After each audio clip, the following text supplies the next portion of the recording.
સતયુગ, ત્રેતાયુગ, દ્વાપરયુગ, કળિયુગ આવી ગયો. સત્તાની લડાઈઓ ચાલવાની, એ લડાઈ ચાલે છે ને ચાલતી રહેવાની. પણ જે લોકોનું આપણે નેતૃત્વ કરીએ છીએ, જે સમાજમાંથી આવીએ છીએ, એ સમાજને સાચી વાત, સાચી દિશા આપવાનું કામ આપણે નહીં કરીએ તો આવનારી પેઢી માફ નહીં કરે.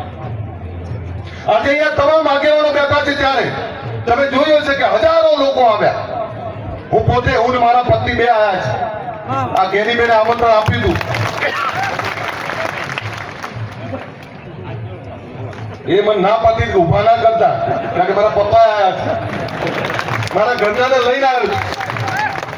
મેં એને કહ્યું કે ગેનીબેને કાલ મેણું માર્યું સાહેબ કે સજોડે આવજો, નહીંતર નિયમનું પાલન કોણ કરશે? મારી બહેનો અહીંયા બેઠી છે બધી. સાહેબ બંધારણ બન્યું અને બંધારણનો અમલવારી આપણે કરવી જ પડે. પણ આમાં બે સૂચનો છે મારા. મને સૌથી સારી જો બાબત લાગી હોય તો તમે વૈશાખ સુદ ને એટલે 15 દિવસના આખા વર્ષના 30 મુહૂર્ત નક્કી કર્યા. લગ્નની સિઝન 2 હોય અને મા મહિનાનો વૈશાખ. આ 2 મહિનાની જે લગ્નની નક્કી કરી તમે મુહૂર્ત, આ મુહૂર્તમાં જો લગ્નો થશે તો સાહેબ અડધી તકલીફ તો એમની દૂર થઈ જવાની. એનું કારણ છે કે આહિર સમાજ, હું આહિર સમાજના સાહેબે ગયા છે, હું કહું છું બધા ગયા છે. બટેજી 13ના દિવસે, એક જ દિવસે આખી રાત લગ્ન થાય. ઘરે ઘરે આખા ગુજરાતમાં આખો સમાજ ઘરે ઘરે લગ્ન થતા હોય. કોઈ જગ્યાએ 15 લોકો બેઠા, કોઈ જગ્યાએ 20 લોકો બેઠા હોય. પણ એ તમામ જગ્યાએ 10 લોકો, 15 લોકો, 20 લોકો, એટલે કોઈ ખોટા ખર્ચા થાય જ નહીં, ખોટા દેખાડા થાય જ નહીં. એટલે આ જે નક્કી કરે છે નિયમ, હું આ બંધારણ નક્કી કરનારા તમામ આગેવાનોને અભિનંદન પાઠવું છું કે આ નિયમ થકી તમારી 50% તકલીફો એમની દૂર થઈ જવાય. પણ એક બીજી વાત કરું, તમે 16 નિયમ બનાવ્યા, 17મો નોંધ લખી છે, પણ 17મો નિયમ પણ બનાવો. આપણા બોલામણા બંધ કરો. આવી ગયું?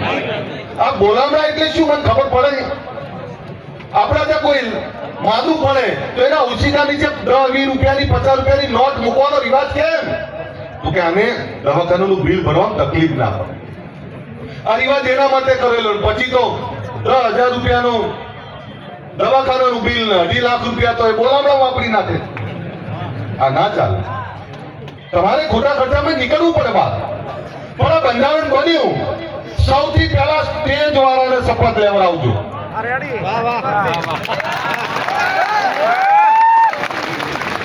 રસ્તામાં આવતો તો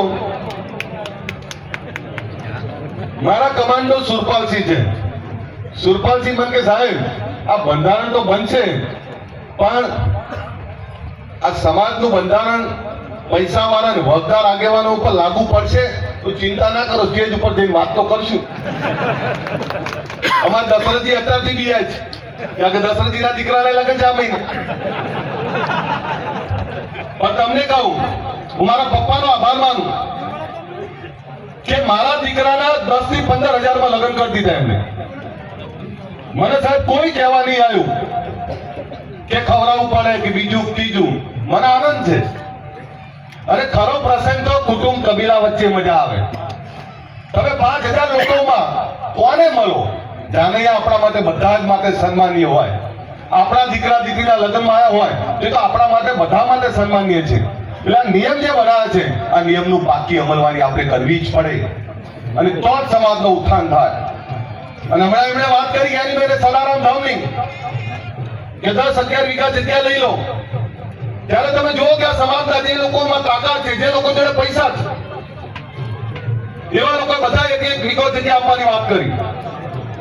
ત્યારે હું, રવિન્દ્રજી કેસાજી અને સ્વરૂપજી ઠાકોર 11 વીઘા જગ્યા આપીએ છીએ. તમે ત્યારે કરો છો. અને એથી આગળ બીજું કહેવા આવ્યો છું તો 26મી જાન્યુઆરી રાતના 3 વાગે બોલાયા છે મેં તમને. ખબર છે ને? સબ આવવાના છીએ. એ 26મી જાન્યુઆરી રાતના 3 વાગે ખાલી એમની વાતો મારવા નહીં બોલાયા. 26ની રાતના 27 ઉગતો પહોર તમારા શિક્ષણની દિશા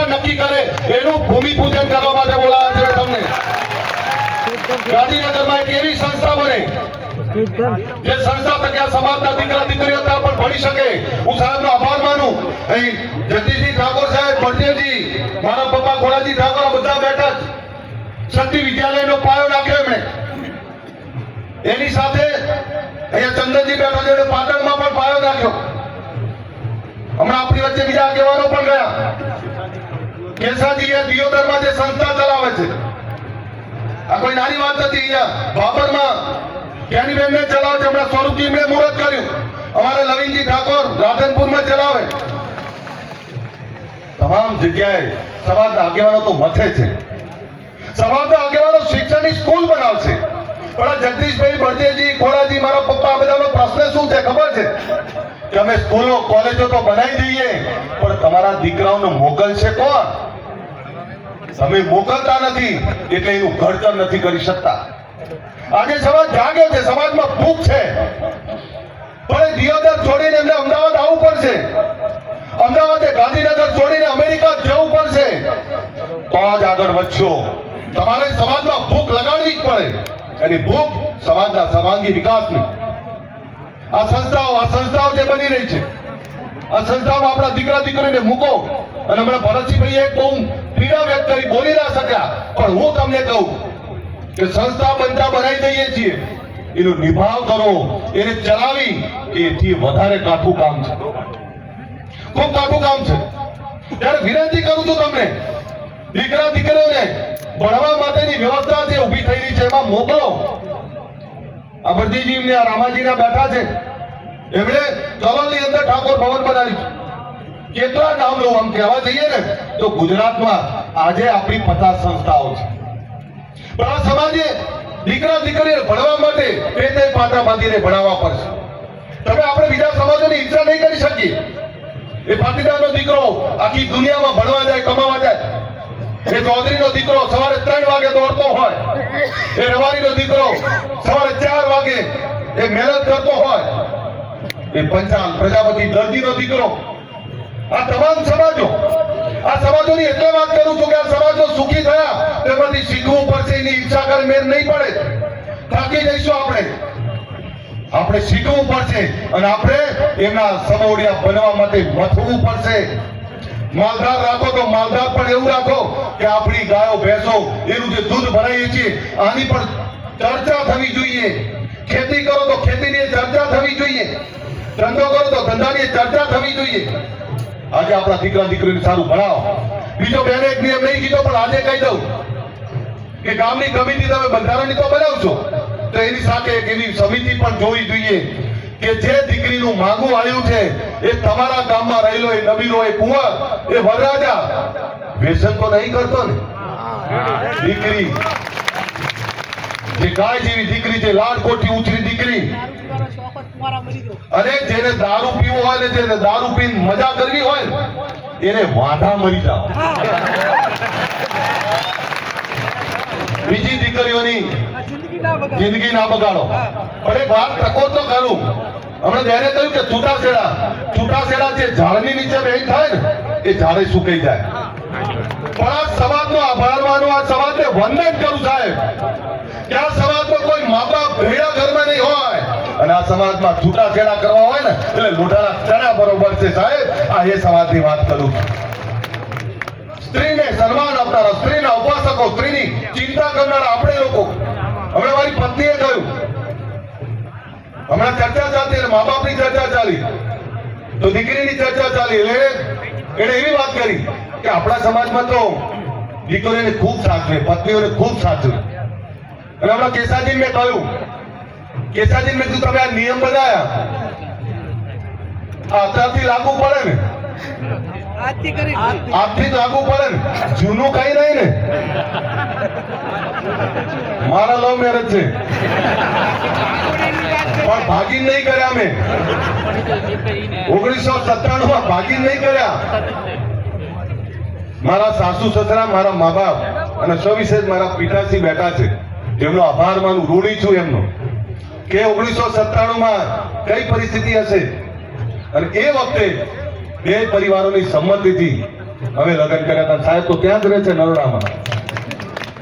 પણ આપને બે હાથ જોડે વિનંતી કરું છું આ સમાજ એક કેમ થયો છે ખબર છે? આટલી મોટી સંખ્યા કેમ છે? સાહેબ હું 2 કિલોમીટર ચાલીને આવ્યો.